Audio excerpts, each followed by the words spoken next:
Shalom God Lovers, saya percaya bahwa hari ini kuasa Roh Kudus melingkupi setiap kita, memulihkan setiap kita, dan menjadikan kita baru di hadapan Tuhan.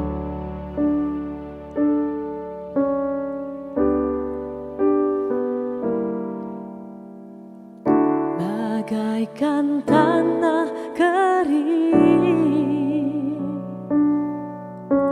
yang merindukan air, demikianlah jiwaku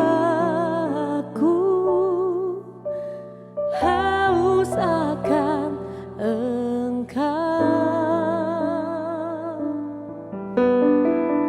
Ku rindu selalu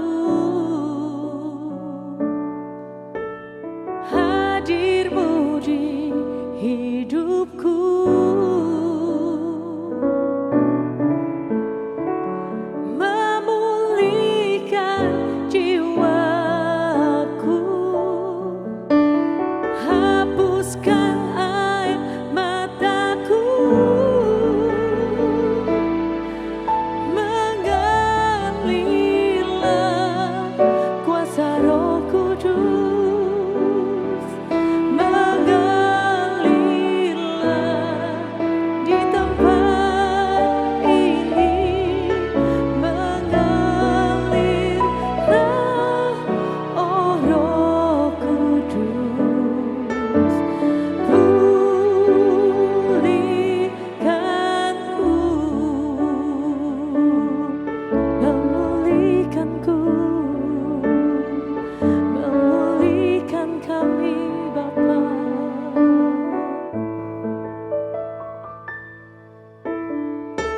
Bagaikan tanah kering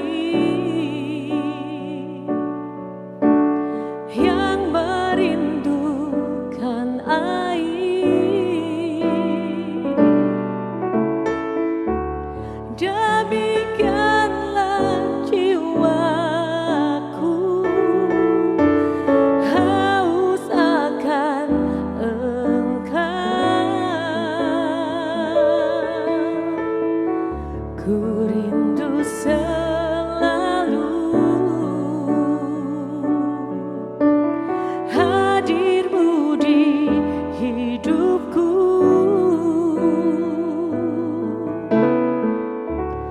memulihkan jiwaku, hapuskan air mataku, mengalirlah kuasa Roh Kudus, mengalirlah di tempat ini, mengalirlah, oh Roh Kudus, pulihkanku, mengalirlah kuasa Roh Kudus, mengalirlah di tempat ini, mengalirlah, oh Roh Kudus, pulihkanku.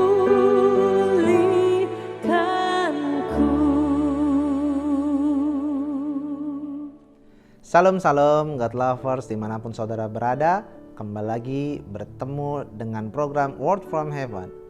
Tema pada kesempatan kita kali ini adalah mukjizat Tuhan Yesus. Saudaraku terkasih, nats yang akan saya ambil dalam renungan singkat ini akan saya ambil dalam Markus pasalnya yang pertama, ayatnya yang ke-40 sampai dengan 41. Seorang yang sakit kusta datang kepada Yesus dan sambil berlutut di hadapannya, ia memohon bantuannya. Katanya, kalau engkau mau, engkau dapat mentahirkan aku. Maka tergeraklah hatinya oleh belas kasihan. Lalu ia mengulurkan tangannya, menjamah orang itu dan berkata kepadanya, Aku mau, jadilah engkau tahir. Saudaraku terkasih, zaman yang serba cepat dan instan itulah kenyataan hidup kita pada masa kini. Dan ternyata itulah mungkin yang mempengaruhi kehidupan orang Kristen pada saat ini. Tuhan juga dipaksa melakukan yang instan karena kebanyakan di antara kita itu suka memaksa Tuhan. Tuhan, aku mau begini, Tuhan, aku mau begitu. Lebih dari yang kita kenal begitu bahwasannya Dia adalah Tuhan, pencipta kita, bukan pesuruh kita. Saudaraku terkasih, ada banyak yang mengharapkan Tuhan melakukan mukjizat seperti yang dilakukan oleh Yesus pada masa Yesus masih hidup. Bukan tidak percaya kepada mukjizat, saya juga percaya mukjizat Tuhan sampai saat ini masih ada dan akan terus ada, saudara. Jadi saya mengatakan demikian bukan karena saya tidak percaya mukjizat, bukan. Namun kita juga harus menyadari bahwa Yesus datang bukan mau jadi dokter spesialis mata, tulang, kulit, dan lain sebagainya.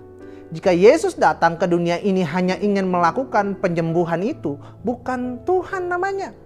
Mengapa Yesus harus melakukan mukjizat ini yang terpenting yang harus kita pahami dan sadari? Yang pertama, sebagai tanda bahwa kerajaan Allah telah hadir di dunia ini. Bahwa orang Israel menganggap bahwa orang kusta, buta, dan lumpuh itu adalah orang yang terkutuk karena dosa. Yang Tuhan sembuhkan adalah dosa manusia. Oleh bilur-bilurnya kita menjadi sembuh. Itu yang pertama. Yang kedua, maka tergeraklah hatinya oleh belas kasihan. Penyembuhan yang dilakukan oleh Tuhan Yesus adalah karena belas kasihan dan bukan itu tujuan utama daripada Tuhan Yesus. Bahwa setelah penyembuhan yang dilakukan oleh Tuhan Yesus terhadap ibu mertua Petrus, bahwa pada pagi-pagi benar dan hari masih gelap sudah banyak orang mencari Yesus. Namun jika kita lihat apa sikap dari Tuhan Yesus, marilah kita pergi ke tempat lain supaya di sana juga aku memberitakan Injil. Karena untuk itulah aku telah datang. Yesus datang adalah untuk memberitakan Injil, saudara. Saudaraku terkasih, pekerjaan Allah harus dinyatakan di dalam Dia. Walaupun kita jatuh dalam sakit penyakit, kita harus percaya kepada Tuhan bahwa akan ada rencana Tuhan yang indah di balik semua itu. Apakah itu akan sembuh ataupun tidak, tetapi hidup kita adalah Kristus dan bukan dunia ini. Yang dulunya kita tidak pernah mendoakan orang lain, sehingga melalui sakit yang diderita orang lain kita dapat mendoakan saudara kita. Dan juga bagaimana orang percaya memperlihatkan kasihnya kepada orang lain. Ataupun yang dulunya dia tidak pernah berdoa kepada Tuhan, namun karena sakit yang dideritanya dia menjadi berdoa. Dan bisa saja karena sakit yang dialaminya keluarganya menjadi akur, padahal yang dulunya tidak pernah baik hubungannya. Saudaraku terkasih, jika kita membaca Yakobus pasalnya yang kelima ayat 14-16. Bahwa banyak orang salah mengartikan nats itu. Yang lebih menitik beratkan pada minyak itu. Memang pada zamannya minyak adalah salah satu bentuk pengobatan yang dilakukan oleh banyak orang dan bahkan sampai sekarang. Namun itu bukan minyak biasa yang dijual di pasar. Namun memang berkhasiat untuk menyembuhkan. Namun yang perlu kita perhatikan dari nats itu adalah bahwa bagaimana kita melakukan pengobatan itu memang harus dibarengi dengan doa. Sehingga kita tidak berfokus pada minyak itu dan mengkultuskannya dengan menganggap mempunyai kekuatan. Namun melalui minyak itu kita percaya kuasa Tuhan akan bekerja. Pada dasarnya tidak ada manusia yang seutuhnya sehat. Semua kita menunggu giliran untuk sakit dan terbaring lemah. Selama kita masih diberi Tuhan kekuatan, usahakanlah menolong sesama dan saling mendoakan. Karena akan ada tiba waktunya, kita pun akan seperti saudara kita yang lain, akan sakit dan juga meninggalkan dunia ini. Saudaraku terkasih, maka ingatlah selalu perkataan Tuhan Yesus, Berbahagialah orang yang tidak melihat namun percaya. Mau kita sehat atau sakit, mau kita hidup atau mati, tetapi kita tetap hidup dalam iman kepada Tuhan Yesus. Berdoalah kepada Tuhan supaya iman kita tetap sehat dan kuat, walaupun fisik kita lemah ataupun sedang menurun.